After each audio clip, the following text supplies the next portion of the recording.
पहला प्रश्न में देखो यहाँ पे, भारत विभाजन के विकल्प के रूप में गांधी जी ने माउंटबेटन को निम्न में से क्या सुझाव दिया था। दोस्तों, गांधी जी ने माउंटबेटन को भारत विभाजन के विकल्प के रूप में निम्न में से क्या सुझाव दिया था। तो दोस्तों देखो, जिन्ना को सरकार बनाने के लिए आमंत्रित करें, यह सुझाव दिया था गांधी जी ने माउंटबेटन को। ठीक है, तो डी नंबर का ऑप्शन है वो इसका सही उत्तर हो जाएगा। ठीक है, बाकी आपको 3 पढ़ने की जरूरत है नहीं, जो सही है अपने को सिर्फ उसको ही याद रखना है। ठीक है, नेक्स्ट सेकंड नंबर प्रश्न है, जब भारतीय राष्ट्रीय कांग्रेस ने भारत छोड़ो प्रस्ताव पारित किया तब कांग्रेस के अध्यक्ष कौन थे।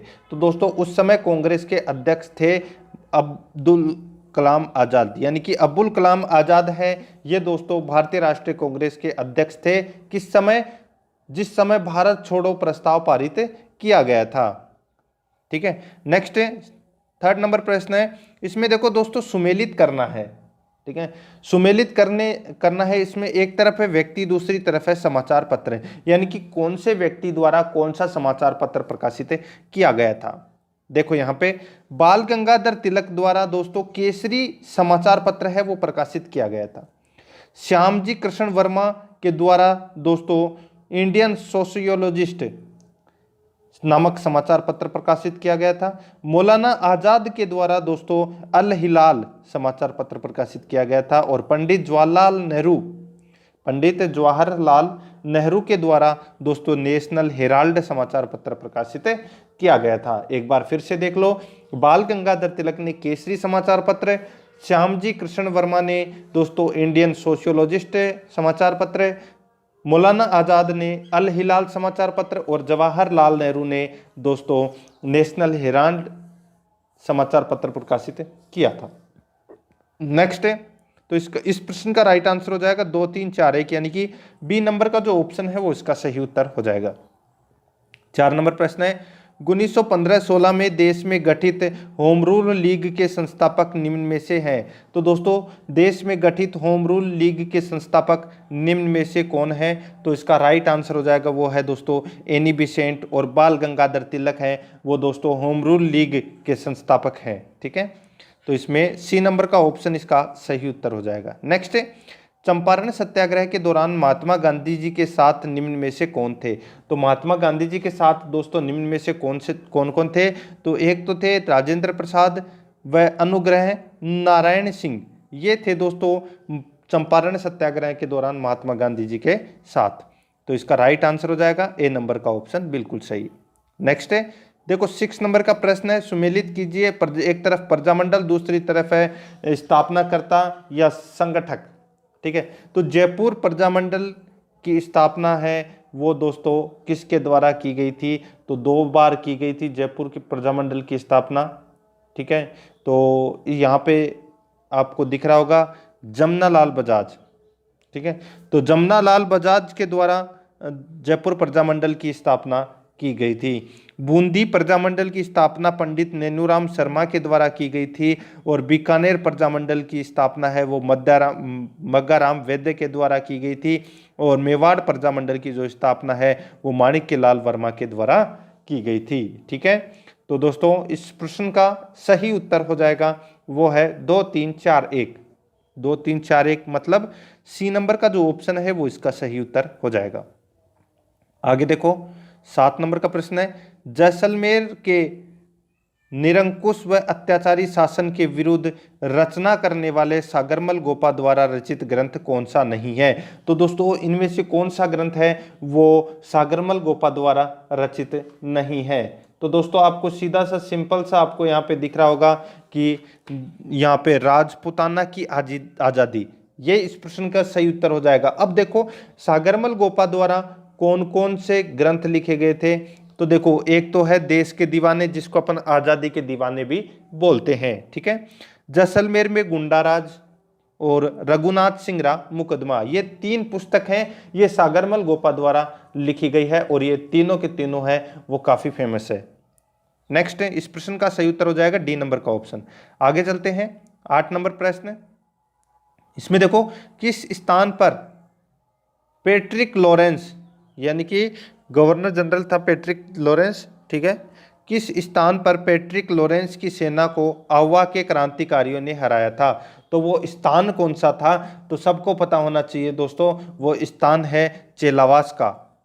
कौन सा है? चेलावास का। नेक्स्ट अगला है 9 नंबर प्रश्न, राजस्थान में हुए आंदोलनों को उनके जिलों से सुमेलित करें। यानी कि एक तरफ दे रखा है दोस्तों किसान आंदोलन और दूसरा वर्तमान जिला कौन सा है। तो यहाँ पे देखो, जो मेव किसान आंदोलन है चौथे नंबर का, जो मेव किसान आंदोलन है ये कहाँ पर हुआ था? तो ये अलवर में हुआ था। ठीक है। बिजोलिया किसान आंदोलन कहाँ पर हुआ था? तो ये भीलवाड़ा में हुआ था। देखो बिजोलिया कहाँ पर पड़ता है? तो ये भीलवाड़ा में पड़ता है। ठीक है। तो बिजोलिया किसान आंदोलन भीलवाड़ा में। बेंगू किसान आंदोलन ये दोस्तों चित्तौड़गढ़ में हुआ था, बेंगू किसान आंदोलन। और भगत आंदोलन है ये बांसवाड़ा में हुआ था।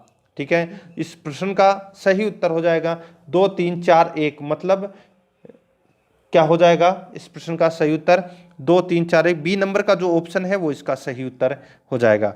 आगे चलते हैं 10 नंबर प्रश्न।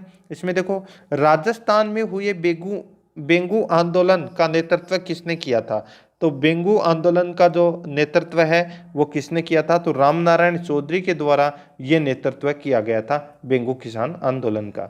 नेक्स्ट है, महाराणा प्रताप की मुगलों पर विजय का प्रारंभ किस युद्ध के बाद माना जाता है? तो दोस्तों दिवेर का युद्ध हुआ था 1582 में। उस युद्ध के बाद में दोस्तों महाराणा प्रताप की मुगलों पर विजय का प्रारंभ होना माना जाता है। ठीक है। तो इस प्रश्न का सही उत्तर हो जाएगा दिवेर का युद्ध, जो 1582 में हुआ था। और इस युद्ध के 3 वर्ष पश्चात यानी कि 1585 के अंदर दोस्तों इसमें महाराणा प्रताप ने अपनी राजधानी बनाई थी चावंड। ठीक है। नेक्स्ट 12 नंबर का प्रश्न है, सुमेलित करें। एक तरफ है रचना, दूसरी तरफ है रचनाकार। ठीक है। तो यहां पे देखो, गीत गोविंद किसके द्वारा लिखी गई है? तो ये लिखी गई है दोस्तों जयदेव के द्वारा। किसके द्वारा? जयदेव के द्वारा। अब यहां पे आप देख रहे होंगे दोस्तों, किराता जूर्नियम के रचनाकार कौन है? तो इसके रचनाकार है कवि भारवी। ठीक है। प्रबंध कोश के रचनाकार हैं राजशेखर और सिद्धांत शिरोमणि के रचनाकारी हैं रचनाकार है वो कौन है? भास्कराचार्य। दोबारा देखो, किराता जूर्नियम के रचनाकार है कवि भारवी, प्रबंध कोश के रचनाकार है राजशेखर, सिद्धांत शिरोमणि के रचनाकार है भास्कराचार्य और गीत गोविंद के रचनाकार है जयदेव। तो इस प्रश्न का सही उत्तर हो जाएगा वो है 2 1 4 3, यानी कि सी नंबर का जो ऑप्शन है वो इसका सही उत्तर हो जाएगा। 13 नंबर का प्रश्न है, देखो शिवाजी के संबंध में असत्य कथन है। तो असत्य कथन दोस्तों इसमें कौन सा है? तो यहां पे आप देख सकते हैं, शिवाजी ने 1657 ईस्वी में प्रथम मराठा मुगल युद्ध में मुगलों को हराया। ठीक है। अब आपको ये बताना है कि दोस्तों ये जो प्रथम मराठा मुगल युद्ध है ये कब हुआ था। ये वाला अपना असत्य कथन है चौथे नंबर का। आपको कमेंट में बताना है दोस्तों, और अगर आप नहीं बता पाते हैं तो आपको वहां पे पिन किया हुआ मिल जाएगा। ठीक है। यह आपका आज का होमवर्क है कि शिवाजी ने 1657 ईस्वी में प्रथम मराठा मुगल युद्ध में मुगलों को हराया था। ये दोस्तों गलत दे रखा है, ये कथन है ये गलत है। बाकी इसमें तीनों बिल्कुल सही है। नेक्स्ट है, जहांगीर ने नादिर उल जमा की उपाधि किसे प्रदान की? तो जहांगीर ने नादिर उल जमा की उपाधि है ये दोस्तों अबुल हसन को प्रदान की थी। बी नंबर का ऑप्शन इसका सही उत्तर हो जाएगा। 15 नंबर का प्रश्न है, भारत के पहले संत जिन्होंने हिंदी भाषा में संदेशों का प्रचार किया। भारत के पहले संत जिन्होंने हिंदी भाषा में संदेशों का प्रचार किया तो वो कौन थे? तो इसका राइट आंसर हो जाएगा वो है दोस्तों इसमें रामानंद। ठीक है। सी नंबर का ऑप्शन इसका राइट आंसर हो जाएगा। 16 नंबर का प्रश्न है, भू सुधारों से संबंधित नवी अनुसूची भारतीय संविधान में जोड़ी गई। भू सुधारों से संबंधित नवी अनुसूची भारतीय संविधान में जोड़ी गई तो ये कब जोड़ी गई थी? ये तो इसका राइट आंसर हो जाएगा वो है दोस्तों प्रथम संविधान संशोधन 1951 में यह जोड़ी गई थी। बी नंबर का ऑप्शन इसका सही उत्तर। नेक्स्ट है 17 नंबर प्रश्न है, भारतीय संविधान की प्रस्तावना में उल्लेखित विचारों का व्यवस्थित क्रम कौन सा है? तो दोस्तों व्यवस्थित क्रम है वो कौन सा है? तो वो है एक प्रभुत्व संपन्न समाजवादी पंथ निरपेक्ष लोकतंत्रात्मक या लोकतांत्रिक गणराज्य। ये दोस्तों अपनी प्रस्तावना है, और प्रस्तावना के अंदर जो सबसे पहले लाइन आती है वो यही आती है। मैंने आपको अगर प्रस्तावना पढ़ाई है, ठीक है, वो फर्स्ट ग्रेड में पढ़ाई थी मैंने ये प्रस्तावना, उसमें मैंने आपको बताया है, ठीक है, कि प्रस्तावना में कौन कौन सी लाइनें हैं। आप एक बार वो वीडियो देख लीजिएगा, और भी मैं पटवारी के लिए अलग से करवा दूंगा। तो इसमें सी नंबर का ऑप्शन इसका राइट आंसर हो जाएगा। नेक्स्ट है, देखो सुमेलित करें, एक तरफ है संविधान के तत्व और दूसरी तरफ है प्रेरित देश, ठीक है। तो नीति निर्देशक तत्व सबको पता है कि कहाँ से लिए गए हैं, आयरलैंड से लिए गए हैं। आपातकालीन शक्तियां, ये दोस्तों जर्मनी से लिए गए हैं। मूल अधिकार और संसदीय शासन प्रणाली, तो दोस्तों सीधा सा सिंपल सा है, मूल अधिकार लिए गए हैं संयुक्त राज्य अमेरिका से, और संसदीय शासन प्रणाली वो इंग्लैंड से ली गई है। तो सारे के सारे इसमें सही सम्मिलित कर दिए गए हैं। 1 2 3 4 इसका राइट आंसर हो जाएगा, ए नंबर का ऑप्शन सही उत्तर। 19 नंबर प्रश्न है, धन विधेयक के बारे में असत्य कथन है। तो धन विधेयक के बारे में दोस्तों असत्य कथन है वो कौन सा है? तो इसमें देखो, धन विधेयक केवल राज्यसभा में ही प्रस्तुत किया जाता है, तो ये गलत हो जाएगा। धन विधेयक दोस्तों लोकसभा में भी प्रस्तुत किया जाता है। ये अपना पहला ही कथन है, ये इसमें गलत दे रखा है, ठीक है। तो इसमें ए नंबर का जो ऑप्शन है वो इसका राइट आंसर हो जाएगा। नेक्स्ट है 20 नंबर प्रश्न है, राज्यसभा के सदस्य चुने जाते हैं। तो राज्यसभा के सदस्य हैं वो राज्य विधानसभा के निर्वाचित सदस्यों द्वारा चुने जाते हैं, ए नंबर का ऑप्शन सही उत्तर। नेक्स्ट है, चंबल में भैंसरोडगढ़ के पास कौन सी सहायक नदी मिलती है? तो चंबल में भैंसरोडगढ़ के पास कौन सी सहायक नदी मिलती है? तो इसका राइट आंसर हो जाएगा, वो है दोस्तों पार्वती। सी नंबर का जो ऑप्शन है वो इसका सही उत्तर हो जाएगा। नेक्स्ट है 22 नंबर का प्रश्न है, सुमेलित करें, एक तरफ है पठार और दूसरी तरफ है जिला। तो यहाँ पे आपको देखो रोजा भाकर, इसराना भाकर, तो ये कहाँ पर है? तो ये जालोर में है दोस्तों। कहाँ पर है? जालोर में। मालखेत की पहाड़ियाँ, मालखेत की पहाड़ियाँ कहाँ पर है? तो ये दोस्तों सीकर में है। कहाँ पर है? सीकर में है मालखेत की पहाड़ियाँ। आगे देखो काली खोह की पहाड़ियाँ, तो काली खोह की पहाड़ियाँ है वो कहाँ पर है? तो ये दोस्तों जयपुर में है। काली खोह की पहाड़ियाँ जयपुर में है, ठीक है। लसाड़िया का पठार है वो उदयपुर में है। समझ में आ गया? रोजा भाकर, इसराना भाकर ये जालोर में है। मालखेत की पहाड़ियाँ है ये सीकर में है। काली खोह की पहाड़ियाँ ये जयपुर में है। और लसाड़िया का पठार है ये कहाँ पर है? उदयपुर में। तो इस प्रश्न का सही उत्तर हो जाएगा 2 1 3 4, यानी कि 2 बी नंबर का जो ऑप्शन है वो इसका सही उत्तर हो जाएगा। 23 नंबर प्रश्न है, राजस्थान में शीतकाल में होने वाली वर्षा जिसे मावठ कहते हैं के लिए उत्तरदायी है। तो ये किसके लिए उत्तरदायी है? तो ये दोस्तों पश्चिमी विक्षोभ के लिए उत्तरदायी है, और ये गेहूं की फसल के लिए सर्वाधिक उपयोगी होती है, ठीक है। डी नंबर का जो ऑप्शन है वो इसका सही उत्तर हो जाएगा। नेक्स्ट क्वेश्चन है 24 नंबर प्रश्न है, यहाँ पे देखो आप सुमेलित करना है, ठीक है। क्या करना है? सुमेलित करना है। अब देखो दोस्तों, इसमें एक तरफ योजना दे रखी है, दूसरी तरफ प्रारंभ वर्ष दे रखा है, ठीक है। तो देखो अब इसमें जो राष्ट्रीय खाद्य सुरक्षा मिशन जो है ये कब प्रारंभ किया गया था? तो ये 2007-8 में प्रारंभ किया गया था। आगे देखो, राष्ट्रीय टिकाऊ खेती मिशन ये कब प्रारंभ किया गया था? तो ये 2014-15 में प्रारंभ किया गया था। नेक्स्ट है, प्रधानमंत्री कृषि सिंचाई योजना कब प्रारंभ की गई थी? तो ये 2015-16 में ये प्रारंभ की गई थी, ठीक है। आगे देखो, प्रधानमंत्री फसल बीमा योजना है ये दोस्तों 2016-17 में प्रारंभ की गई थी। तो इस प्रश्न का सही उत्तर हो जाएगा 2 3 4 1, ठीक है।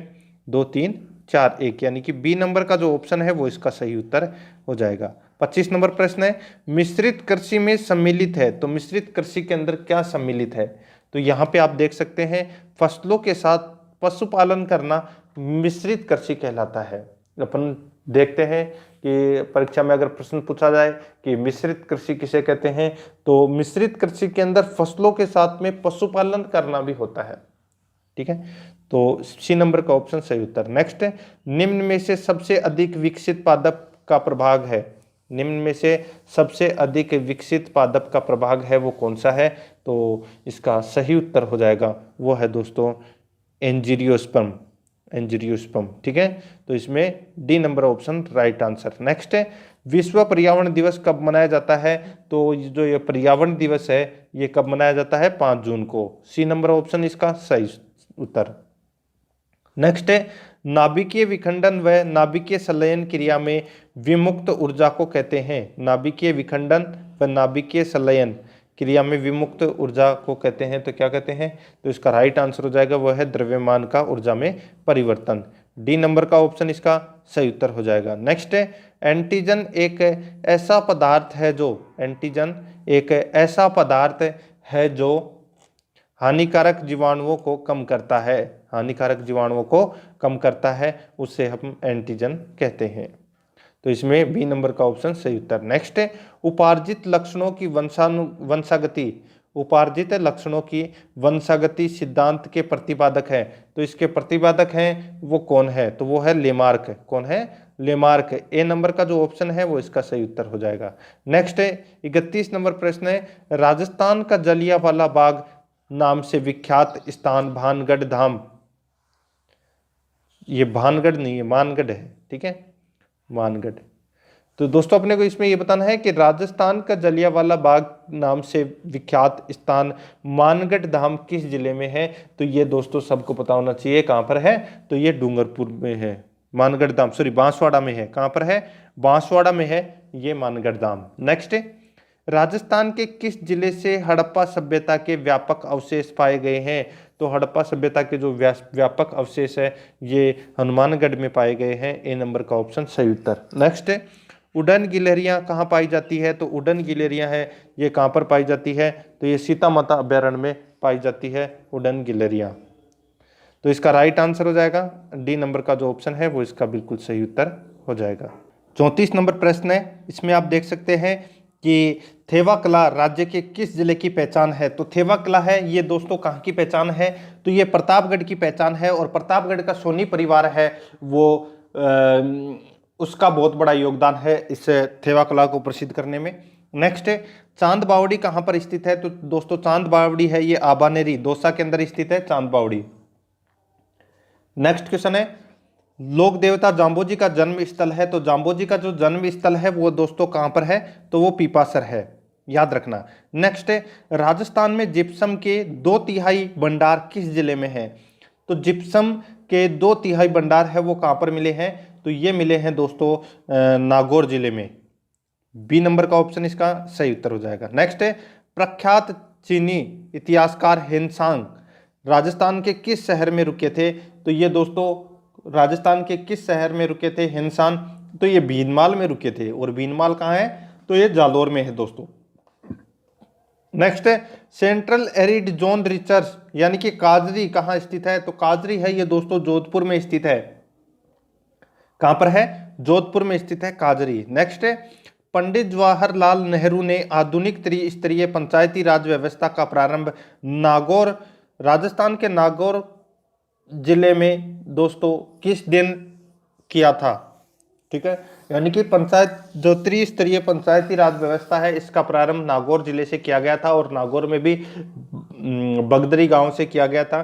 2 अक्टूबर 1959 को यह प्रारंभ किया गया था। डी नंबर ऑप्शन सही उत्तर। नेक्स्ट है, कोशिका का कंकाल माना जाता है, तो कोशिका का जो कंकाल है वो दोस्तों अंतः पृथ्वी जालिका मानी जाती है। ठीक है, कोशिका का कंकाल है वो किसे माना जाता है? तो अंतः पृथ्वी जालिका को माना जाता है। नेक्स्ट है, देखो 42 नंबर प्रश्न है, फोटोग्राफी फिल्म बनाने के लिए उपयोग में लिया जाने वाला पदार्थ है, तो उपयोग में जो लिया जाने वाला जो पदार्थ है वो कौन सा है?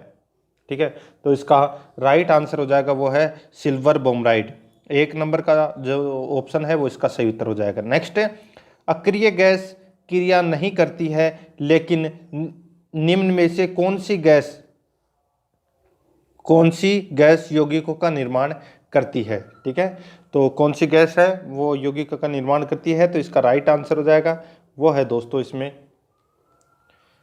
XE। ठीक है, तो इसमें डी नंबर का ऑप्शन इसका सही उत्तर हो जाएगा जिनोन। 42 नंबर प्रश्न है, इसमें देखो म्यूरिटिक अम्ल का उदाहरण है, तो म्यूरिटिक अम्ल का जो उदाहरण है वो कौन सा है, तो इसका उदाहरण है दोस्तों HCl यानी कि हाइड्रोक्लोरिक अम्ल।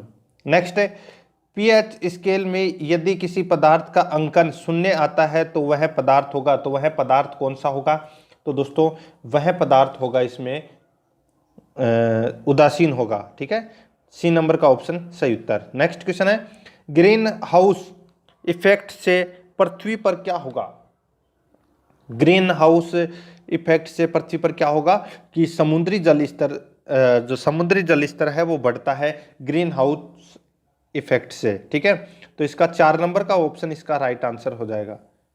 सॉरी 4 के साथ में दोस्तों इसमें ताप बढ़ता है, ये भी इसका राइट आंसर हो जाएगा, ये दोनों सही है इसमें, तो इसका डी नंबर का ऑप्शन इसका राइट आंसर हो जाएगा 2 और 4। नेक्स्ट क्वेश्चन है देखो रोगाणुनाशक के रूप में किन किरणों का उपयोग होता है, तो कौन सी किरणों का उपयोग होता है, राइट आंसर हो जाएगा वो है पराबैंगनी किरणों का उपयोग होता है रोगाणुनाशक के रूप में। नेक्स्ट है इसमें देखो ब्रेग स्पेक्ट्रोमापी यंत्र से ज्ञात करते हैं, ब्रेग स्पेक्ट्रोमापी यंत्र से ज्ञात करते हैं, तो इसका राइट आंसर हो जाएगा वो है एक्सरे की तरंग धैर्य, एक्सरे की तरंग धैर्य, ए नंबर का ऑप्शन इसका राइट आंसर हो जाएगा। नेक्स्ट है इसमें देखो क्यूरी दंपति ने खोज की थी, तो क्यूरी दंपति ने खोज की थी, किसकी खोज की थी, तो यहाँ पे देखो अल्फा किरणों की, गामा किरणों की, बीटा किरणों की, इन तीनों की खोज की थी क्यूरी दंपति ने, तो सी नंबर का ऑप्शन इसका सही उत्तर हो जाएगा। नेक्स्ट है विद्युत चुंबकीय तरंग का उदाहरण है, तो विद्युत चुंबकीय तरंग का उदाहरण है वो दोस्तों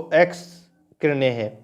ठीक है, ए नंबर ऑप्शन इसका सही उत्तर। 51 नंबर प्रश्न है वन आच्छादन को सर्वाधिक प्रभावित करता है, वन आच्छादन को सर्वाधिक प्रभावित करता है, तो वो क्या करता है, तो वो दोस्तों जनसंख्या करता है, ए नंबर का जो ऑप्शन है वो इसका सही उत्तर हो जाएगा। नेक्स्ट है इसमें देखो मॉन्ट्रियल कनाडा में स्थित है, तो मॉन्ट्रियल कनाडा के अंदर स्थित है ये दोस्तों जैव विविधता अभियान पर सम्मेलन सचिवालय है। ठीक है, तो इसमें सी नंबर का ऑप्शन इसका राइट आंसर हो जाएगा।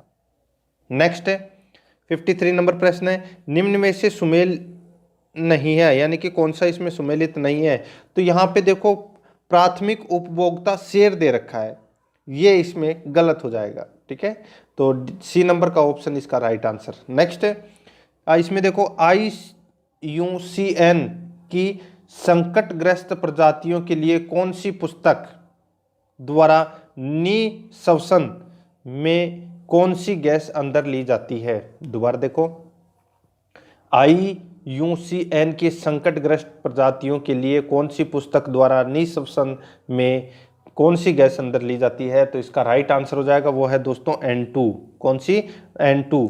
नेक्स्ट है आगे देखो एक व्यक्ति द्वारा निःश्वसन में कौन सी गैस अंदर ली जाती है, तो दोस्तों कौन सी गैस अंदर ली जाती है, तो इसका राइट आंसर हो जाएगा वो है दोस्तों इसमें कौन सी N2O2 CO2 carbon dioxide oxygen. ठीक है, तो ये सारी की सारी अंदर ली जाती है, तो इसका राइट आंसर हो जाएगा उपरोक्त सभी। नेक्स्ट है क्लोरोफिल के कारण पौधों का रंग हरा होता है, कैसा होता है, हरा, ए नंबर का ऑप्शन सही उत्तर। नेक्स्ट है आगे देखो दोस्तों CO2 की मात्रा में वृद्धि नहीं होती है, CO2 की मात्रा में वृद्धि नहीं होता है, तो इसका राइट आंसर हो जाएगा वो है उत्सर्जन से। ठीक है, सी नंबर का ऑप्शन इसका राइट आंसर, सॉरी इसमें देखो उत्सर्जन से नहीं, CO2 की मात्रा में वृद्धि नहीं होती है, तो किससे वृद्धि नहीं होती है, तो दोस्तों प्रकाश संश्लेषण से इसमें कोई वृद्धि नहीं होती है, बी नंबर का ऑप्शन इसका सही उत्तर। नेक्स्ट है एक चालक में 3MA यानी कि 3 एम्पियर धारा प्रवाहित हो रही है, इससे 1 मिनट में गुजरने वाले इलेक्ट्रॉनों की संख्या लगभग होगी, तो दोस्तों कितनी होगी, तो इसका राइट आंसर हो जाएगा वो है दोस्तों इसमें 10 की पावर में 18। ठीक है, तो इसमें डी नंबर का ऑप्शन सही उत्तर। नेक्स्ट है एक साबुन के बुलबुले को अवशोषित किया जाता है, तो एक साबुन के बुलबुले को आवेशित किया जाता है तो, दोबारा देखो, जब एक साबुन के बुलबुले को आवेशित किया जाता है तो तो वह फैलेगा। ठीक है, बी नंबर का ऑप्शन इसका राइट आंसर हो जाएगा। 60 नंबर प्रश्न है, देखो यहाँ पे सुमेलित करना है। ठीक है, क्या करना है? सुमेलित करना है।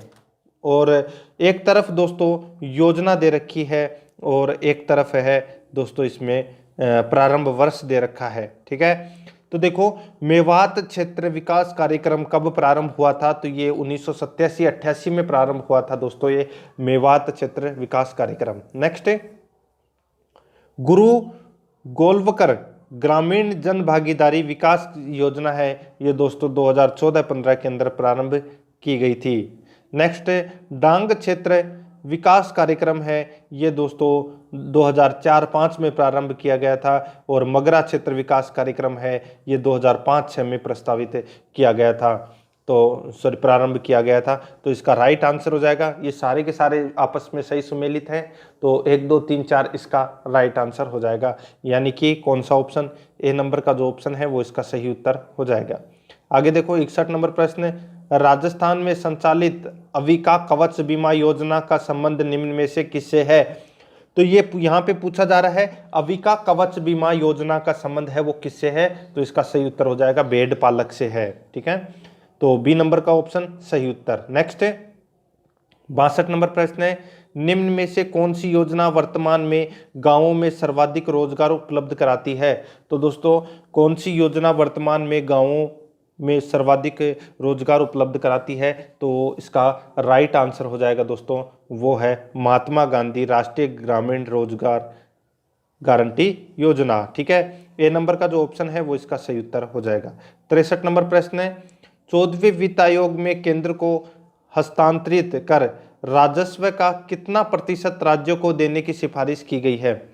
14वें वित्त आयोग में केंद्र को हस्तांतरित कर राजस्व का कितना प्रतिशत राज्यों को देने की सिफारिश की गई है? तो इसका राइट आंसर हो जाएगा, वो है दोस्तों 42%। ठीक है, सी नंबर ऑप्शन सही उत्तर। नेक्स्ट, निम्न में से किस राज्य में शिशु मृत्यु दर सबसे कम है? शिशु मृत्यु दर सबसे कम है वो गोवा के अंदर है, ए नंबर का ऑप्शन राइट आंसर। 65 नंबर प्रश्न है, हाल ही में किस स्थान पर व्हेल मछली का 4 करोड़ 50 लाख साल पुराना जीवाश्म प्राप्त हुआ है? व्हेल मछली का 4 करोड़ 50 लाख साल पुराना जीवाश्म मिला है, तो ये कहाँ पर मिला है दोस्तों? ये मिला है बांदा गांव जैसलमेर में। ठीक है, याद रखना, बहुत अच्छा क्वेश्चन है, बांदा गांव जैसलमेर में, ए नंबर का ऑप्शन इसका सही उत्तर हो जाएगा। नेक्स्ट क्वेश्चन है 66 नंबर प्रश्न है, नीति आयोग द्वारा अंतर मंत्रालय टास्क फोर्स द्वारा किए गए सर्वे के आधार पर मेला ढोने में राजस्थान का देश में कौन सा स्थान है? नीति आयोग द्वारा अंतर मंत्रालय टास्क फोर्स द्वारा किए गए सर्वे के आधार पर मेला ढोने में राजस्थान का देश में कौन सा स्थान है? तो इसका सही उत्तर हो जाएगा दोस्तों कौन सा? वो है तीसरा स्थान है। ठीक है, तो इसमें सी नंबर का ऑप्शन सही उत्तर। नेक्स्ट 67 नंबर प्रश्न है, राजस्थान प्रदेश का पहला शिक्षा रत्न पुरस्कार वर्ष 2018 में किसे दिया गया? तो यानी कि वर्ष 2018 का शिक्षा रत्न पुरस्कार है वो किसे दिया गया? राजस्थान प्रदेश का पहला, तो इसका राइट आंसर हो जाएगा, वो है दोस्तों डॉक्टर माधवी त्रिपाठी को दिया गया था, ये बी नंबर का ऑप्शन सही उत्तर। नेक्स्ट है 68 नंबर प्रश्न है, जुलाई 2018 में केंद्र सरकार ने मॉब लिंचिंग को नियंत्रित करने के लिए किसकी अध्यक्षता में उच्च स्तरीय समिति का गठन किया? तो दोस्तों जो मॉब लिंचिंग को नियंत्रित करने के लिए किसकी अध्यक्षता में उच्च स्तरीय समिति का गठन किया गया? तो इसका राइट आंसर क्या हो जाएगा? वो है इसमें राजीव गौबा को। ठीक है, राजीव गौबा को दोस्तों इसकी अध्यक्षता सौंपी गई थी, तो इसका ए नंबर का ऑप्शन इसका राइट आंसर हो जाएगा। नेक्स्ट है देखो, निम्नलिखित शब्दों में से दीर्घ संधि का उदाहरण है, तो दीर्घ संधि का उदाहरण कौन सा है? तो यहाँ पे दोस्तों योगाभ्यास। ठीक है, योगाभ्यास, इसमें दोस्तों देखो इसमें योगाभ्यास के अंदर दोस्तों दीर्घ संधि का उदाहरण है, तो इसका बी नंबर का जो ऑप्शन है वो इसका सही उत्तर हो जाएगा। ठीक है, अब ये कैसे होगा, तो दोस्तों मैं आपको थोड़ा सा हिंट दे देता हूँ क्या होगा इसमें। तो देखो, इसमें योग प्लस अभ्यास, ठीक है, योग प्लस अभ्यास से मिलकर ये संधि बनी है, कौन सी, योगाभ्यास। ठीक है, आपको इसमें याद रखना है। आगे चलते हैं 70 नंबर प्रश्न। इसमें देखो, निम्न में से किस शब्द में द्वंद्व समास नहीं है। तो दोस्तों यहाँ पे दशानंद आपको दिख रहा है और दशानंद में बहुव्रीहि समास है। ठीक है, ये आप सभी को पता है कि 10 है आनंद जिसके, अर्थात रावण। तो ये बहुव्रीहि समास का उदाहरण है। तो यहाँ पे पूछा है द्वंद्व समास का उदाहरण नहीं है, तो ए नंबर का ऑप्शन सही उत्तर हो जाएगा। बाकी सभी के अंदर और या का प्रयोग हो है, हार या जीत, दाल और रोटी, गंगा और यमुना। ठीक है, नेक्स्ट 71 नंबर प्रश्न है, इनमें सर्वनाम शब्दों से बनी भाववाचक संज्ञा कौन सी नहीं है। तो कौन सी नहीं है, तो इसका राइट आंसर हो जाएगा स्वतंत्रता। ठीक है, कौन सी, स्वतंत्रता। इसमें भाववाचक संज्ञा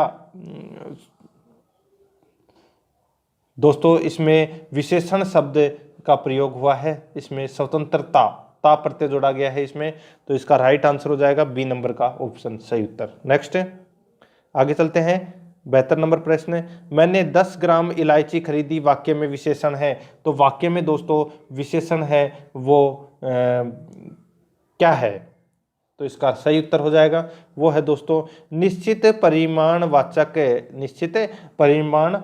यानी कि 10 ग्राम है ये दोस्तों इसके अंदर विशेषण है। ठीक है, और इसमें विशेषण शब्द विशेष इलायची की निश्चित मात्रा का बोध करा रहा है, ये कौन, 10 ग्राम। ए नंबर ऑप्शन सही उत्तर। नेक्स्ट है, निम्न में से किस वाक्य में अकर्मक क्रिया है। तो अकर्मक क्रिया है वो किस में है, तो यहाँ पे आपको दिख रहा होगा दोस्तों बालक पढ़ रहा है, इसमें दोस्तों अकर्मक क्रिया है, ए नंबर का ऑप्शन राइट आंसर। नेक्स्ट है, वह झटपट तैयार हो गया, वाक्य में कौन सी क्रिया विशेषण है। तो दोस्तों इस वाक्य में कौन सी क्रिया विशेषण है, वह झटपट तैयार हो गया, तो इसका राइट आंसर क्या हो जाएगा, वो है रीतिवाचक क्रिया विशेषण। कौन सी है, रीतिवाचक क्रिया विशेषण। देखो यहाँ पे झटपट शब्द तैयार होने की क्रिया के गठित होने की रीति से संबंधित विशेषता का बोध करा रहा है।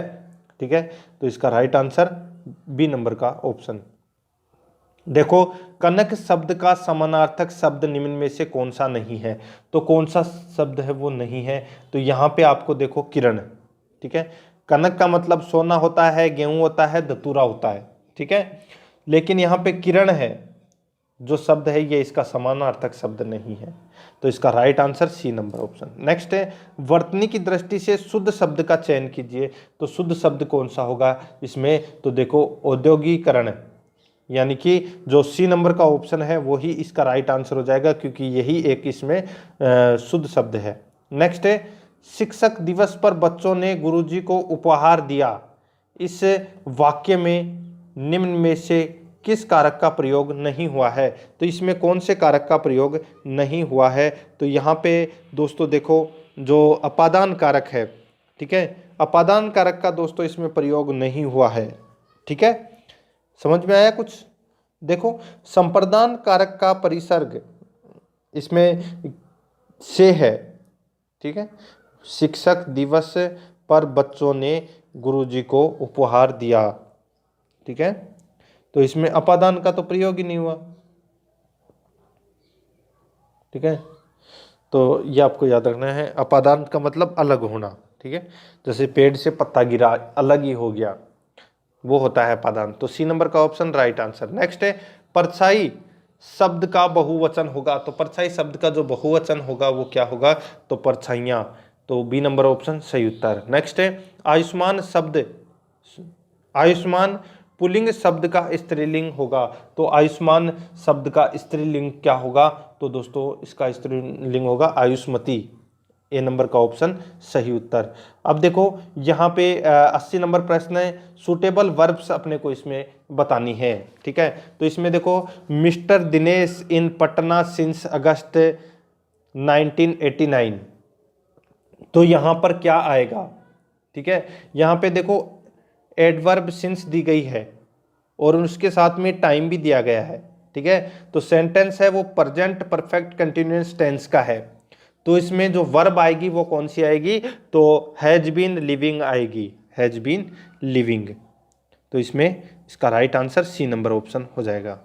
नेक्स्ट 81 नंबर क्वेश्चन है, find out the error in following option. तो इसमें से अपने को एरर ढूंढना है। तो देखो I would die with same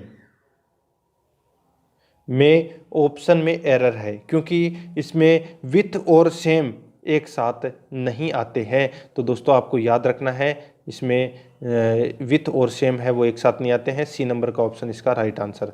next है, choose the word which is more opposite in meaning. इसमें देखो डिफिकल्ट इसमें वर्ड दिया गया है। ठीक है, इसका अपने को अपोजिट यानी कि विलोम शब्द बताना है, तो इसका विलोम शब्द हो जाएगा दोस्तों सरफेक्ट। ठीक है, इसका अपोजिट ठीक है सरफेक्ट होगा, जिसका मतलब होता है अतिरेक। डी नंबर ऑप्शन सही उत्तर।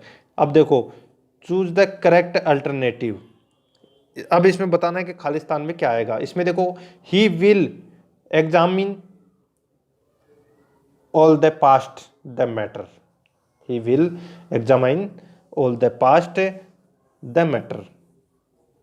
अब इसमें खालिस्तान में आएगा दोस्तों देखो इनटू आएगा। देखो यदि बाहर से अंदर की ओर गति करते हुए जाते हैं तो उसमें इनटू का प्रयोग अपन करेंगे। तो इसमें सी नंबर का ऑप्शन सही उत्तर। नेक्स्ट है, अब इसमें देखो transform sentence how stupid of you to cheat your brother. तो इसमें देखो असर्टिव, तो अपने को चेंज करना है असर्टिव के अंदर। ठीक है, तो अब इसके अंदर कैसे चेंज करेंगे, तो देखो एक्सक्लेमेटरी सेंटेंस को असर्टिव में चेंज करने के लिए अपने को व्हाट या हाउ को हटाकर सेंटेंस की शुरुआत में सब्जेक्ट से किया जाता है। सेंटेंस को जो शुरुआत है वो अपने को सब्जेक्ट से किया जाता है। तो इसका सेंटेंस हो जाएगा you were stupid, you were stupid cheat to your brother, cheat to your brother. तो इसका राइट आंसर हो जाएगा वो है डी नंबर का जो ऑप्शन है वो इसका सॉरी सी नंबर का जो ऑप्शन है वो इसका राइट आंसर हो जाएगा।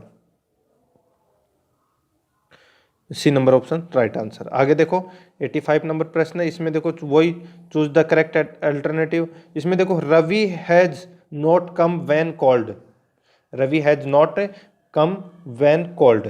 तो इसमें आप देख सकते हैं कि इसमें correct alternative Ravi did not come when called होगा। ठीक है, तो समझ गए आप। तो इसका राइट आंसर हो जाएगा वो है Ravi did not come when called. तो इसमें बी नंबर ऑप्शन इसका राइट आंसर हो जाएगा। नेक्स्ट क्वेश्चन है 86 नंबर प्रश्न, इसमें give one word of the, इसमें वन वर्ड बताना है दोस्तों। ठीक है, वन वर्ड क्या होगा, तो देखो one who can not be corrected और रिफॉर्म्ड। अब इसका वन वर्ड है वो क्या होगा। ठीक है, इसका वन वर्ड होगा दोस्तों कौन सा, तो वो है इनकॉरिजिबल, यानी कि ए नंबर का जो ऑप्शन है वो इसका सही उत्तर हो जाएगा। नेक्स्ट देखो there is hope, there is hope of his recovery. तो इसमें देखो इसमें लिटिल का यूज होगा। ठीक है, किसका यूज होगा, लिटिल का यूज होगा। ठीक है, यानी कि दोस्तों इसमें देखो न के बराबर के लिए लिटिल का यूज होता है।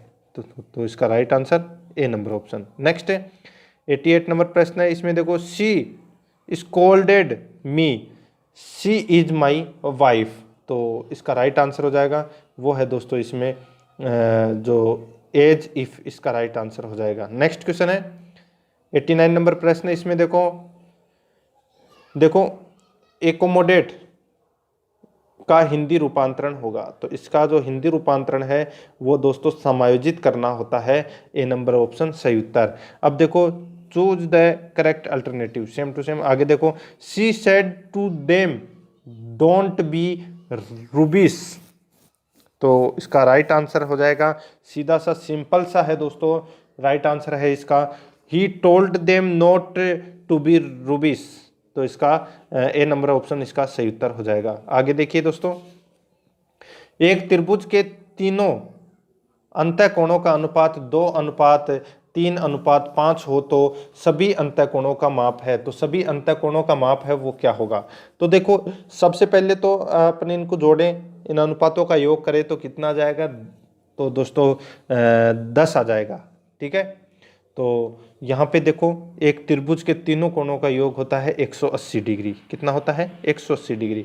अब अपने इसमें देखो सभी अंतःकोणों का माप, तो सबसे पहले अपन एक निकाल लेंगे ए का। ठीक है, तो ऑप्शन में अपन को दिख जाएगा या तो कौन सा ऑप्शन सही होगा वही अपना अपन डायरेक्ट राइट कर लेंगे। तो यहाँ पे देखो ए का अनुपात कितना है? तो 2 है। अनुपातों का योग कितना है? तो टोटल हो गया 10 इंटू 180, 0 से 0 कट गया, 18 दूनी 36, यानी कि 36 डिग्री है वो एक का योग होगा। तो आप देख सकते हैं 36 किस में है? तो ये एक में है। ठीक है, ठीक उसी प्रकार 3/10 इंटू 180 तो 18×3 = 54। ठीक है, तो ये एक नंबर का ऑप्शन है, यानी कि ए नंबर का ऑप्शन है 36, 54, 90, ये इसका राइट आंसर हो जाएगा। नेक्स्ट 92वां नंबर प्रश्न है, दूध व पानी के 42 लीटर मिश्रण में दूध व पानी का अनुपात 5:2 है। यदि इस मिश्रण में 3 लीटर पानी और डाल दें तो नए मिश्रण में दूध व पानी का अनुपात क्या होगा? तो यहाँ पे देखो दूध और पानी का अनुपात कितना है? तो 5:2 है।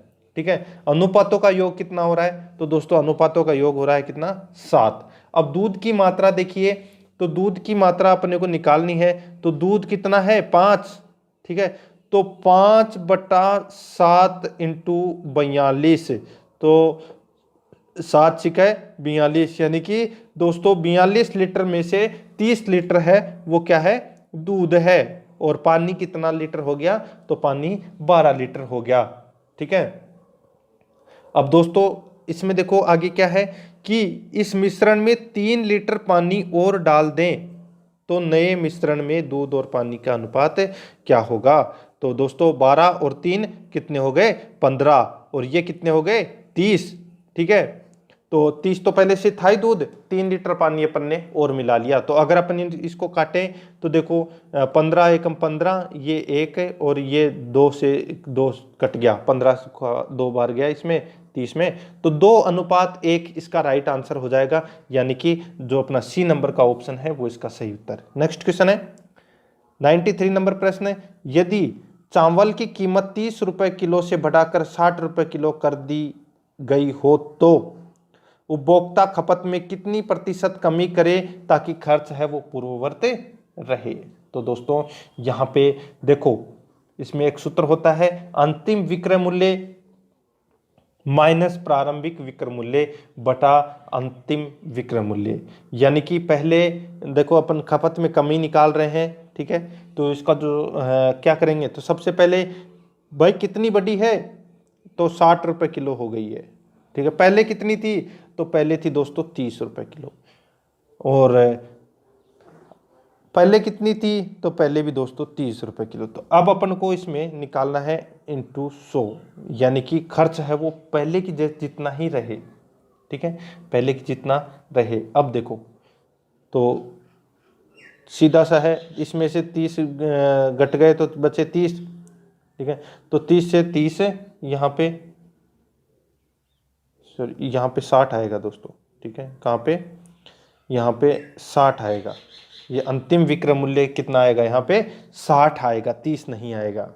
ठीक है, देखो अंतिम विक्रय मूल्य कितना है? 60, नीचे भी एक बार आएगा 60, और ये प्रारंभिक जो विक्रय मूल्य है वो दोस्तों 30। ठीक है, अब देखो, अब इसको अपन काट लेंगे बटे 100, तो यहाँ से देखो 30/60 इंटू 100 हो जाएगा, तो दोस्तों इसका 50% आंसर आ जाएगा।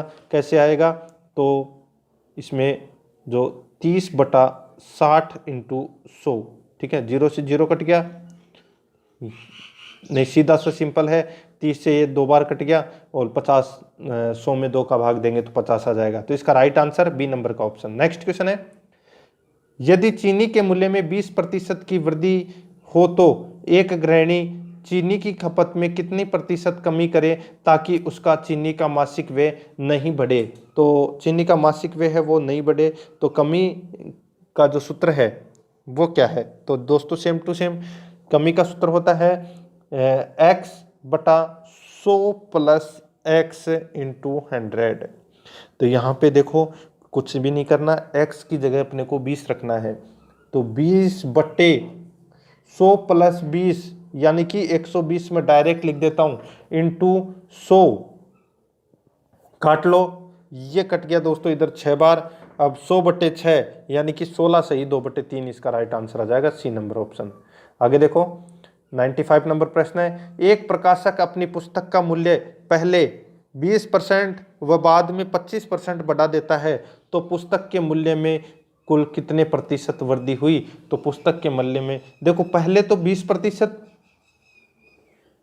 बढ़ा देता है और बाद में 25, पहले अपनी पुस्तक का मूल्य पहले 20% और फिर बाद में 25% बढ़ा देता है, तो पुस्तक के मूल्य में कुल कितने प्रतिशत की वृद्धि हुई? तो दोस्तों देखो इसमें सूत्र होता है वृद्धि या कमी, यानी कि पहले कितने की? तो पहले दोस्तों 20 की, फिर उसके बाद में कितने की? फिर दोस्तों 25 की, यानी कि टोटल कितने की? तो दोस्तों टोटल 45 की, ठीक है। तो डायरेक्ट मैं यहाँ पे 45 से लिख देता हूँ, ये मैंने 45 से लिख दिए। अब दोस्तों यहाँ पे 20 इंटू 25, 20 इंटू 25 बटे 100, ठीक है, 20 इंटू 25 प्लस 100, अब कितने हो गए? तो दोस्तों 20 के कट गए तो ये 5 बार कट गया और ये 4 बार कट गया, तो 45 प्लस 4 कितने होते हैं? 50। तो इसका राइट आंसर हो जाएगा सी नंबर का जो ऑप्शन है वो इसका सही उत्तर हो जाएगा। आगे देखते हैं दोस्तों 96 नंबर प्रश्न है, इसमें देखो सत्यनारायण एक फ्रिज 9100 रुपये में बेचकर 4% लाभ प्राप्त करे तो फ्रिज का क्रय मूल्य क्या होगा? तो दोस्तों क्रय मूल्य निकालने के लिए अपन को क्या क्या करना होगा कि 100/100 प्लस लाभ इंटू विक्रय मूल्य करना होगा। तो यहाँ पे देखो 100/100 प्लस विक्रय मूल्य यानी कि कितना है, लाभ कितना है? तो 4% यानी कि 104 इंटू, तो दोस्तों यहाँ पे आप देख सकते हैं 9100 रुपये, ठीक है, क्या दे रखा है? 9100 रुपये, तो आप यहाँ पे 9100 रुपये लिख दीजिएगा, ठीक है। अब आप इसको काट लोगे आपस में तो इसका राइट आंसर आ जाएगा वो है 8750, ये इसका राइट आंसर आ जाएगा सी नंबर का ऑप्शन। आगे देखो 97 नंबर प्रश्न, यदि दो वस्तुओं का क्रय मूल्य 900 रुपये है, एक वस्तु पर 20% लाभ और दूसरी पर 20% की हानि हुई है, तो व्यापार में कुल कितने का लाभ हुआ या हानि हुई? तो दोस्तों यहाँ पे देखो यदि दो वस्तुओं का क्रय मूल्य समान है तथा एक पर जितना प्रतिशत लाभ हुआ है उतनी ही दूसरी प्रतिशत हुआ है, तो नए लाभ और नए हानि, तो इसका डी नंबर का ऑप्शन सही उत्तर हो जाएगा। नेक्स्ट है जिसमें देखो सोनू 10 रुपए के 12 सेव खरीदता है, सोनू 10 रुपए के 12 सेव खरीदता है, उन्हें 12 रुपए की 10 की दर से बेचता है, तो लाभ अथवा हानि प्रतिशत ज्ञात करो। तो दोस्तों इसका सूत्र है, अपने को लाभ निकालना है, तो देखो इसका सूत्र होता है x² माइनस y² बटे y का स्क्वायर इंटू 100, ठीक है, ये सूत्र है, ये सूत्र लगा लेंगे तो अपना ये सोल्व हो जाएगा, ठीक है। तो यहाँ पे देखो x², ठीक है, तो x² मतलब यहाँ पे जो सेव सेव की संख्या है दोस्तों ये, ठीक है। तो यहाँ पे सबसे पहले 12 का स्क्वायर, एक्स अपन किसको मान रहे हैं, 12 का स्क्वायर, माइनस दूसरी बार दोस्तों 10 सेव बेचता है तो कितना हो जाएगा, 10 का स्क्वायर, बटे दोस्तों क्या हो जाएगा, वाई का स्क्वायर कितना है, तो 10 का स्क्वायर, ठीक है। अब दोस्तों इसमें देखो 10 का से 10 का काट देते हैं अपन सीधा का सीधा, तो 12 का स्क्वायर कितना होता है, 144। तो ये 100 में से अगर अपन इसको माइनस करेंगे तो 44% इसमें बच जाएगा। तो इसका राइट आंसर भी क्या हो जाएगा, 44%। नेक्स्ट है 99 नंबर प्रश्न है, 10% व 50% के क्रमिक बट्टे पर वस्तु का विक्रय मूल्य 1800 रुपये है, तो वस्तु का अंकित मूल्य क्या है। तो वस्तु का जो अंकित मूल्य है वो क्या हो जाएगा, तो दोस्तों सीधा सा है अपने को 1800 इंटू 100/90 इंटू 100/50 ये करना है। इसको सोल्व करेंगे तो अपने पास सीधा सा आ जाएगा 4000 रुपये। तो सी नंबर का ऑप्शन सही उत्तर। नेक्स्ट है 100 नंबर का प्रश्न है, एक पुस्तक को उस पर छपे मूल्य पर 10% बट्टा देकर बेचने से एक दुकानदार को 12% का लाभ होता है। पुस्तक के क्रय मूल्य व उस पर छपे मूल्य का अनुपात है, तो उस पर छपे मूल्य का अनुपात है वो कितना है। तो देखो क्रय मूल्य यहाँ पर 100 दे रखा है और विक्रय मूल्य कितना 112 दे रखा है, यानी कि 12% का लाभ दे रखा है। तो अंकित मूल्य की अगर अपन बात करें तो 90/100 बराबर 112, ठीक है। तो सीधा सा है अंकित मूल्य अगर अपन को निकालना है तो इसमें देखो 112, ठीक है, 112 इंटू 100/90 ये इसको सोल्व कर लेंगे, ठीक है। तो अपना अंकित मूल्य आ जाएगा और फिर दोस्तों इसमें अनुपात निकालना है, ठीक है, छपे मूल्य का अनुपात क्या है, ठीक है। यानी कि दोस्तों सीधा सा सिंपल सा अपने को करना है कि 9 इंटू 100 अनुपात 1120/9 इंटू 9 बराबर दोस्तों इसमें जो अनुपात निकलेगा वो 90/112 निकलेगा, यानी कि 45-56 निकलेगा। तो इसका राइट आंसर हो जाएगा 45-56, ए नंबर का ऑप्शन राइट आंसर। आगे चलते हैं 101 नंबर प्रश्न है, एक वस्तु पर 10% छूट देकर 540 रुपये में बेच दिया है। तो सीधा सा है 600 रुपये की कोई वस्तु है तो 60 रुपये यानी कि 10% की छूट दे दी है, तो 540 रुपये में बेच दी है तो 600 रुपये की वस्तु है, बी नंबर ऑप्शन सही उत्तर। 102 नंबर प्रश्न है, कोई धन 15 वर्ष में साधारण ब्याज की दर से दुगना हो जाता है तो ब्याज की दर कितनी होगी। तो दोस्तों ब्याज की दर पूछा है यहाँ पे, तो ब्याज की दर कितनी होगी।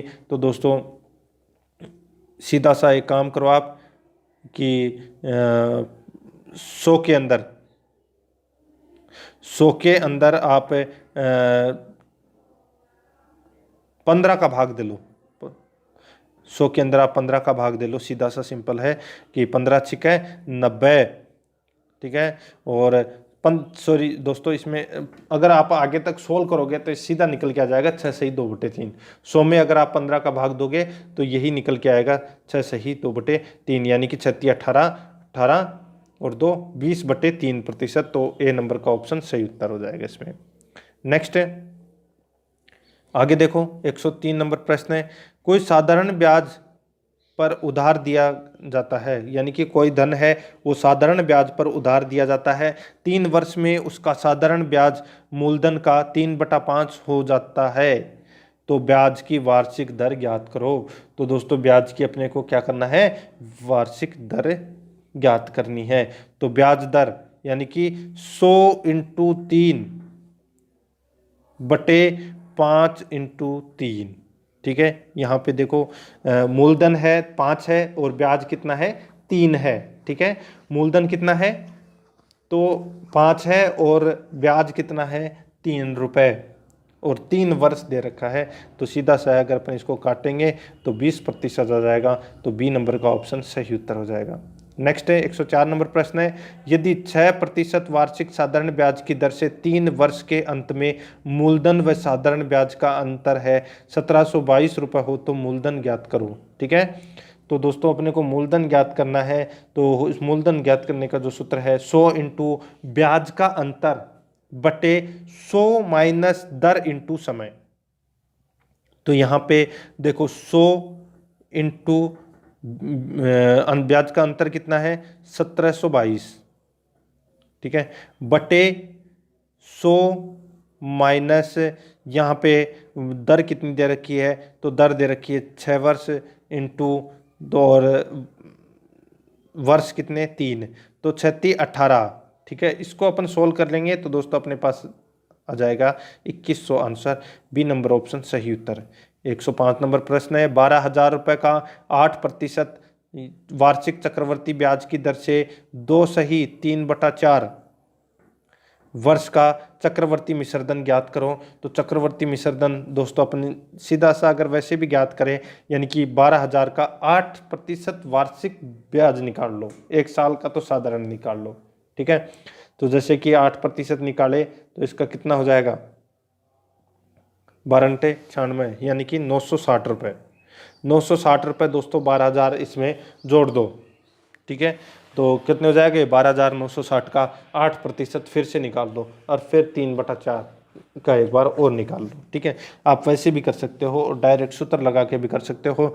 14,836 रुपये इसका राइट आंसर हो जाएगा। नेक्स्ट क्वेश्चन है 106 नंबर प्रश्न, कोई धन चक्रवर्ती ब्याज पर 5 वर्ष में दुगना हो जाए तो बताओ उसी धन, दोबारा देखो, कोई धन चक्रवर्ती ब्याज पर 5 वर्ष में दुगना हो जाए तो बताओ धन उसी दर से कितने वर्षों में 8 गुना हो जाएगा। तो दोस्तों यहाँ पे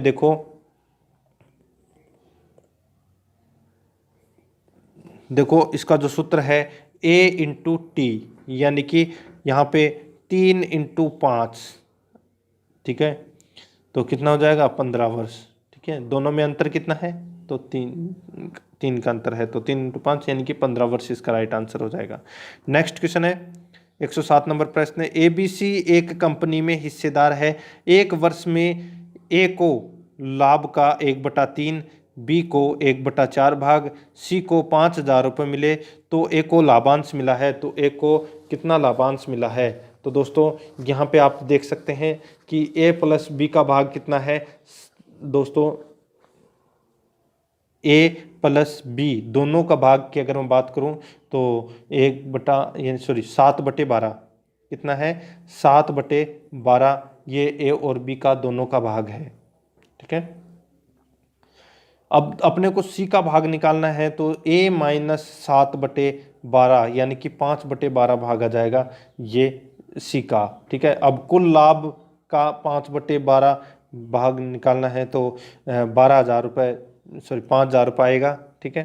5,000 रुपये दे रखा है C का, तो अब 5,000 इंटू 12/5 यानी कि दोस्तों इसमें A का लाभांश पूछा है तो 12,000 इंटू 1/3 आएगा, तो इसका राइट आंसर क्या हो जाएगा, वो है 4,000 रुपये, ठीक है।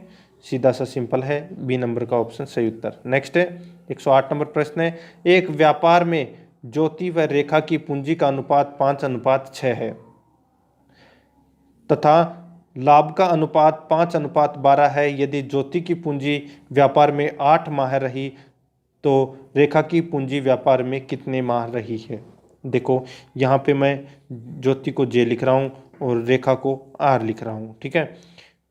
5 इंटू 8 यानी कि 8 माह रही किसकी, ज्योति की, और रेखा ने लगाया दोस्तों 6 इंटू अपन X करेंगे, ठीक है। अब लाभ है दोनों का कितना है, तो 5:12 का इसमें अनुपात है, ठीक है।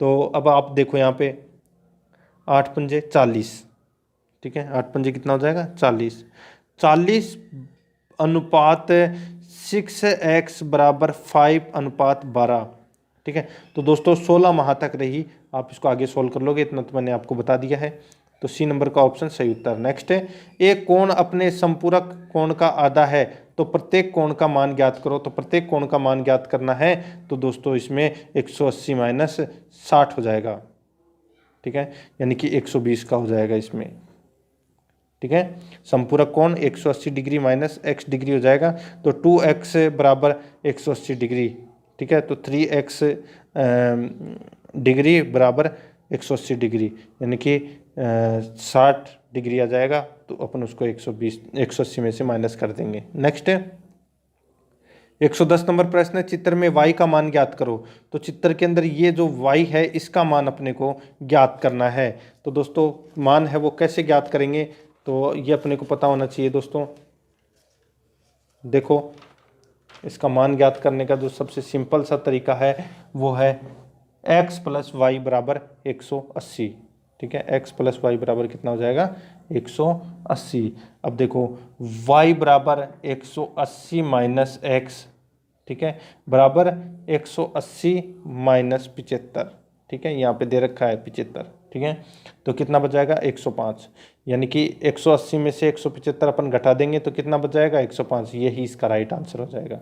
नेक्स्ट है 111 नंबर प्रश्न है, वृत्ताकार खेत का क्षेत्रफल 616 मीटर स्क्वायर है तो परिधि ज्ञात करो। परिधि ज्ञात कैसे करेंगे, तो देखो √4 π a। ठीक है, तो यहाँ पे देखो रूट में 4 इंटू 22/7 इंटू 616। ठीक है, अगर अपन इसको काटेंगे तो दोस्तों 88 आ जाएगा। कितना आ जाएगा 88 आ जाएगा। यही इसका राइट आंसर हो जाएगा। तो सी नंबर का जो ऑप्शन है वो इसका बिल्कुल सही उत्तर हो जाएगा। आगे देखिए 112 नंबर प्रश्न है, एक पहिया 88 किलोमीटर की दूरी तय करने में 100 चक्कर लगाता है। कितने चक्कर लगाता है 100 चक्कर लगाता है। तो पहिए की त्रिज्या ज्ञात करो। तो दोस्तों अपने को पहिए की क्या करना है, त्रिज्या ज्ञात करनी है। तो देखिए दोस्तों ध्यान से देखिए इस प्रश्न को, इसका उत्तर है वो आपको बाहरी छिपा हुआ मिल जाएगा। तो इसका सीधा सा सिंपल सा अगर अपन करें तो पहिए की त्रिज्या बराबर परिधि बटे 2 पाई। तो सबसे पहले अपन क्या करेंगे r निकालेंगे। तो r निकालेंगे यानी कि 88 इंटू 7 बटे 2 इंटू 22 यानी कि 14 इसमें मीटर इसका आ जाएगा अपने पास में r। तो एक चक्कर लगाने की जो दूरी है तो 88,000, इसको अपन मीटर में चेंज कर लेंगे तो 88,000 बटे 1000। ठीक है, तो कितने 88 मीटर इसका राइट आंसर हो जाएगा। और वैसे अपना इसमें पूछा क्या है, त्रिज्या पूछी है। तो त्रिज्या मैंने आपको अभी निकाल के बताई है, तो इसमें 14 आ जाएगी त्रिज्या। ठीक है, नेक्स्ट है 113 नंबर प्रश्न है, 11, 6, 15, 18, 2, 23, 19 की माध्यिका है। तो इसकी माध्यिका है वो क्या है, तो देखो इसको अगर अपन सीधे तरीके से जमाएं तो कितना हो जाएगा 2, 6, 11, 15, 18, 19, 23। तो इसमें माध्यिका है वो क्या हो जाएगी, तो देखो 1, 2, 3, 4, 5, 6, 7। तो बीच में कौन सी है 15 है। तो यही इसका राइट आंसर हो जाएगा, ए नंबर ऑप्शन सही उत्तर। नेक्स्ट है 114 नंबर प्रश्न है, -3, -4 तथा -3, -4 तथा 1, -2 का मिलान करने वाले रेखाखंड को वाई एक्स किस अनुपात में बांटता है। तो वाई एक्स किस अनुपात में बांटता है, तो ये बांटता है दोस्तों 3:1 के अनुपात में। ठीक है, इसको सोल्व कर लेना आप, बी नंबर ऑप्शन सही उत्तर। सेम टू सेम अगला भी ऐसा ही है। ठीक है, इसमें भी आपको कुछ भी नहीं करना, इसका दोनों अक्षों को काटती है। तो इसका राइट आंसर हो जाएगा केवल एक्स एक्स को काटती है। ठीक है, सॉरी इसमें देखो दोनों अक्षों को काटती है, डी नंबर का ऑप्शन इसका राइट आंसर हो जाएगा। आगे देखो ये आपको जो एक ग्राफ दिया गया है उस ग्राफ में आपको इस प्रश्न का उत्तर बताना है। ठीक है, ये जो आगे संख्या दे रखी है देखो यहाँ पे 1, 8, 28, 99, 412, 2075, 12, 460 में गलत संख्या को बताना है। तो दोस्तों इसमें गलत संख्या का अपने को इसमें चयन करना है। तो देखो यहाँ पे 1 इंटू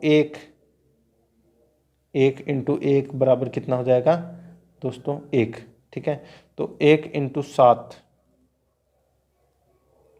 7 प्लस 1 तो 8। ठीक है, अब 8 इंटू ये 8 तो आ गया यहाँ पे।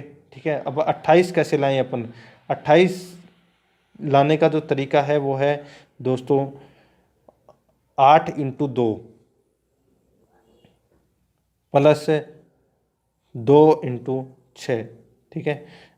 एक सीरीज चलेगी दोस्तों ये, ठीक है। तो ये कितना हो गया, 28 हो गया। ठीक ऐसे ही अगली संख्या देखो, अगली संख्या कितनी है, 28 है।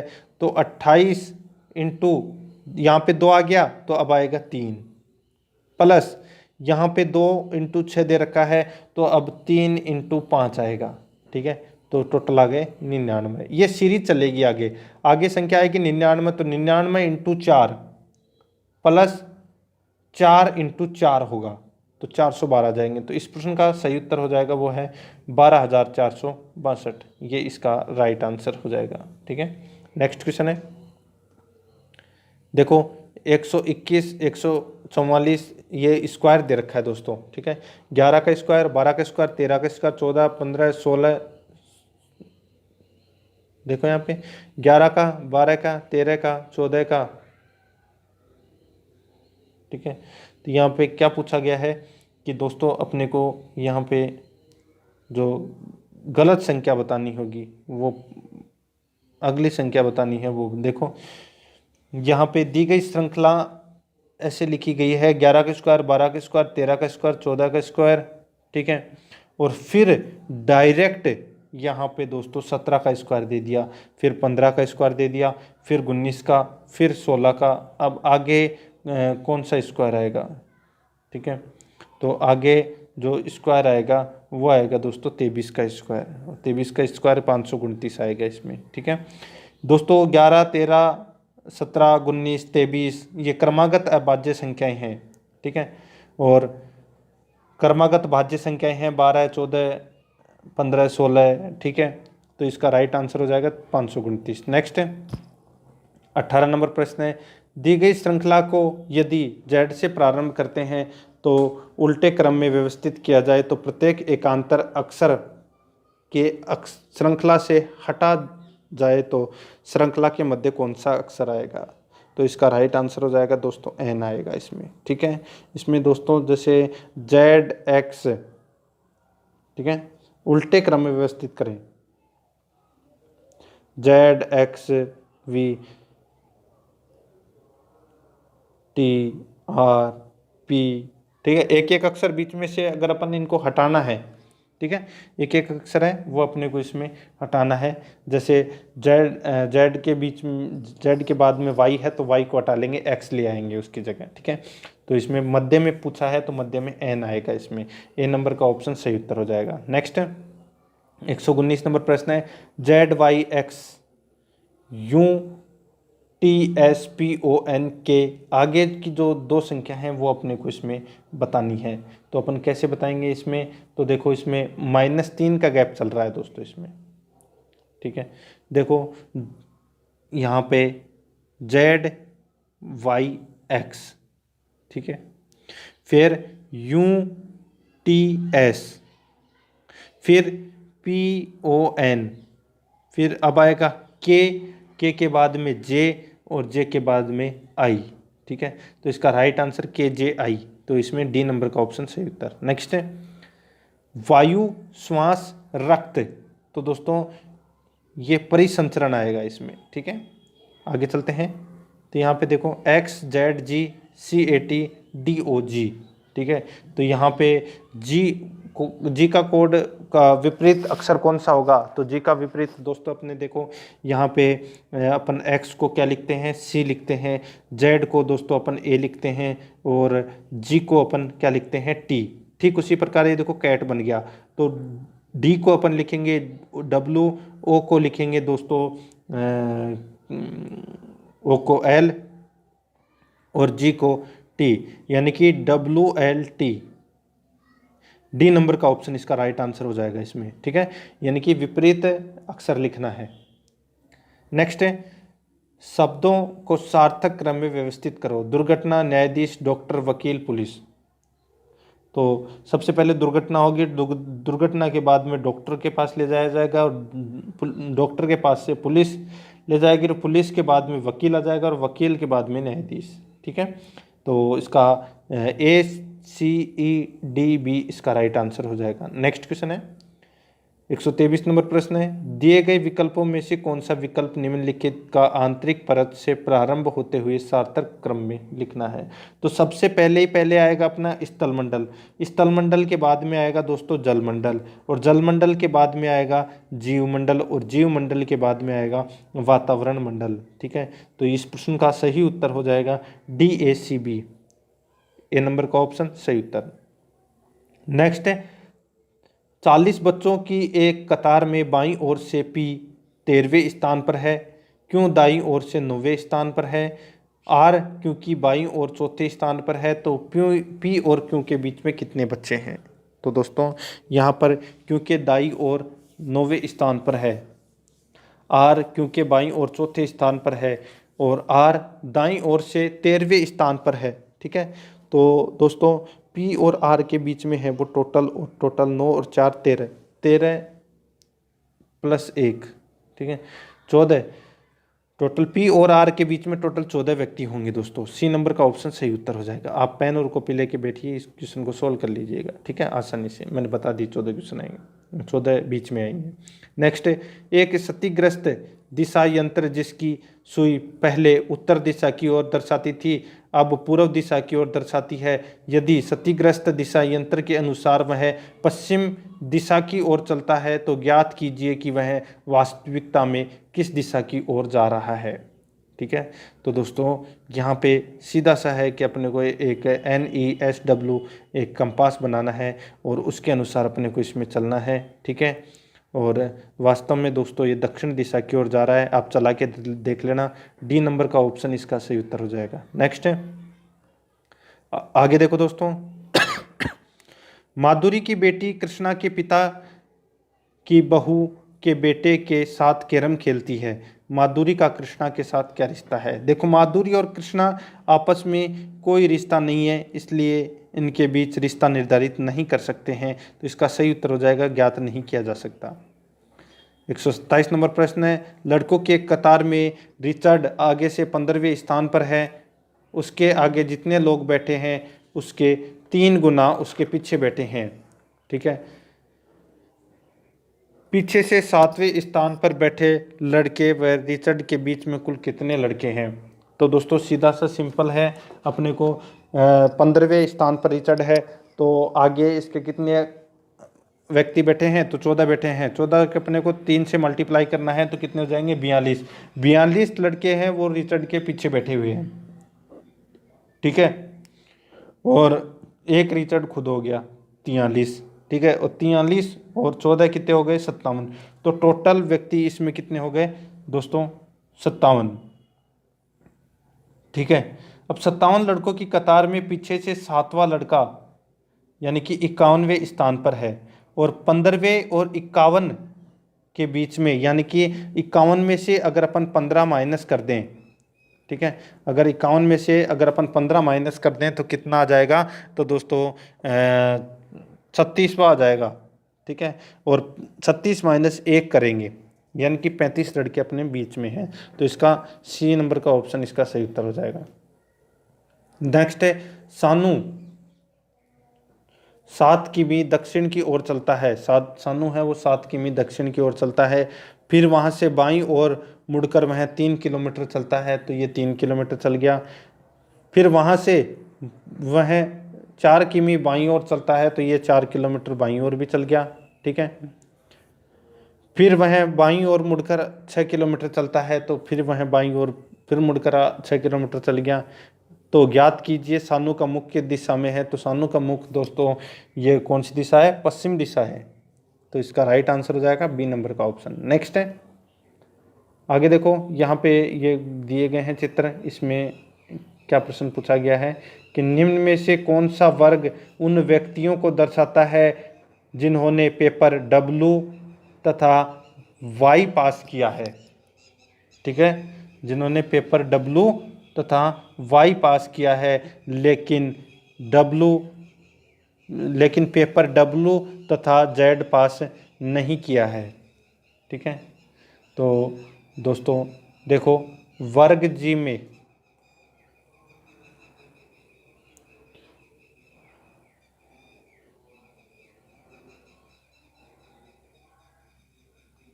इसमें देखो दोस्तों, ये यहाँ पे जो कोड दिए गए हैं कि वर्त ये व्यक्ति को दर्शाता है, ये W पास किया है, ये X पास किया है, ये Y, ये Z, ठीक है। ये त्रिभुज, आयत और वर्ग ये दे रखे हैं दोस्तों। ये इजी इजी क्वेश्चन है, ये आप इनको आसानी से सोल्व कर लोगे, मेरे को पता है, ठीक है। क्योंकि इसमें वापस मेरे को क्वेश्चन पीछे एक बार आगे एक बार पीछे करना पड़ेगा, तो आपको जल्दी से समझ में नहीं आएगा। अगर आपके सामने एक क्वेश्चन होंगे तो इसको आप आसानी से सोल्व कर लोगे, ठीक है। इसके क्वेश्चन आएंगे दोस्तों 4, ठीक है। तो अब मैं डायरेक्ट आपके साथ में चलता हूँ 133 नंबर पर। ये सारे क्वेश्चन हैं 133 नंबर। देखो, निम्न में से दो कथन, दो निष्कर्ष दिए गए हैं, ठीक है। तो यहाँ पे कथन देखो, सभी पेन सड़कें हैं, तो सभी पेन हैं वो सड़कें हैं, ठीक है। मैं ऐसे लिख देता हूँ इसको। सभी सड़कें घर हैं, तो सभी सड़कें हैं वो घर हैं। अब निष्कर्ष में देखो, सभी घर पेन हैं, तो सभी घर है वो पेन नहीं है, गलत हो जाएगा ये। दूसरा है कुछ घर पेन है, तो कुछ घर पेन है, ये जिसका दूसरा वाला सही है। यानी कि निष्कर्ष देखते हैं, बी वाला सही है इसमें। निष्कर्ष कौन सा सही है? बी निष्कर्ष है वो बिल्कुल सही है। नेक्स्ट क्वेश्चन है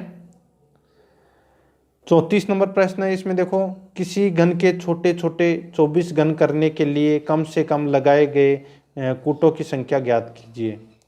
तो देखो यहाँ पे 24 घन दे रखे हैं, यानी कि 3 कट एक फलक पर, 2 कट जरूरी, ठीक है।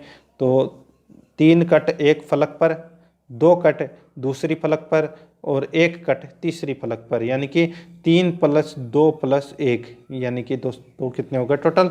6 कट हो गए इसमें, ठीक है। तो इसका राइट आंसर कितना हो जाएगा?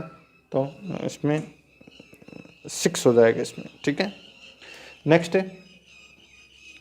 देखो, इसमें एक 4 सेमी का घन 64 छोटे लेकिन समान घनों में बांटा जाता है। यदि यह माना जाए कि दिए वास्तविक घन की सभी फलकों को 4 लीटर पेंट से पेंट किया जाता है, तो उन छोटे छोटे घनों को पेंट करने के लिए कुल कितने लीटर की पेंट की आवश्यकता होगी?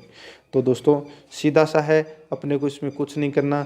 दिया गया घन कितना है? तो 4 × 4 × 4 का घन दिया गया है, इसलिए पेंट है वो 4 गुना बार करना पड़ेगा, यानी कि 16 लीटर पेंट आ जाएगा इसमें। ए नंबर का ऑप्शन सही उत्तर हो जाएगा। नेक्स्ट क्वेश्चन है, आईआईटी का पूरा नाम क्या है? तो आईआईटी का जो पूरा नाम है वो दोस्तों आप सभी को पता होना चाहिए। आईआईटी का जो पूरा नाम है वो है दोस्तों सूचना प्रौद्योगिकी, ठीक है, इंफॉर्मेशन टेक्नोलॉजी।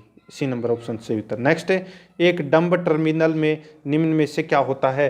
तो निम्न में से क्या होता है? तो दोस्तों एक कीबोर्ड और स्क्रीन होती है, तो ए नंबर का ऑप्शन सही उत्तर। नेक्स्ट है, न्यूमेरिकल और स्ट्रेटिकल कैलकुलेशन करने के लिए निम्न में से कौन सा सॉफ्टवेयर एप्लीकेशन सर्वाधिक उपयुक्त होगा? तो सर्वाधिक उपयुक्त है वो स्प्रेडशीट होगा। सी नंबर का ऑप्शन सही उत्तर। नेक्स्ट है, कंप्यूटर साक्षरता दिवस कब मनाया जाता है? ये मनाया जाता है दोस्तों 2 दिसंबर को। नेक्स्ट है, निम्न में से कौन सा उत्पाद पेंटियम ब्रांड नाम से बेचा जाता है?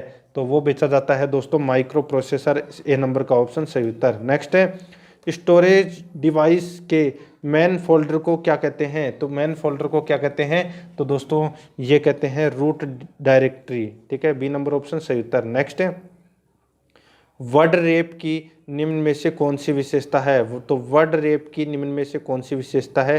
तो इसका सही उत्तर हो जाएगा वो है दोस्तों, इसमें आवश्यकता होने पर टेक्स्ट को अगली लाइन में स्वतः भेज देता है। सी नंबर ऑप्शन सही उत्तर। नेक्स्ट है 143 नंबर प्रश्न है, जब आप वर्ड प्रोग्राम प्रारंभ करते हैं तो दिखने वाला नया डॉक्यूमेंट निम्न में से किस पर आधारित होता है? तो किस पर आधारित होता है?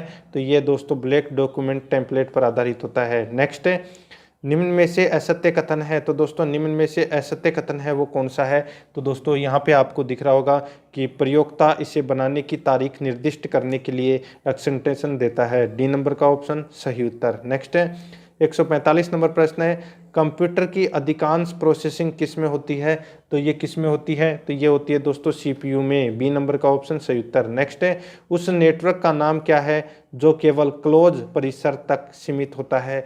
तो उसका नाम है दोस्तों इसमें campus area network. C number का ऑप्शन सही उत्तर। नेक्स्ट है, लैन LAN किसका लघु रूप है? तो दोस्तों ये लोकल एरिया नेटवर्क का लघु रूप है। नेक्स्ट है, टर्मिनल क्या है? तो दोस्तों टर्मिनल है ये वह बिंदु जिस पर डाटा कंप्यूटर में प्रवेश करता है या निकलता है, वह टर्मिनल कहलाता है।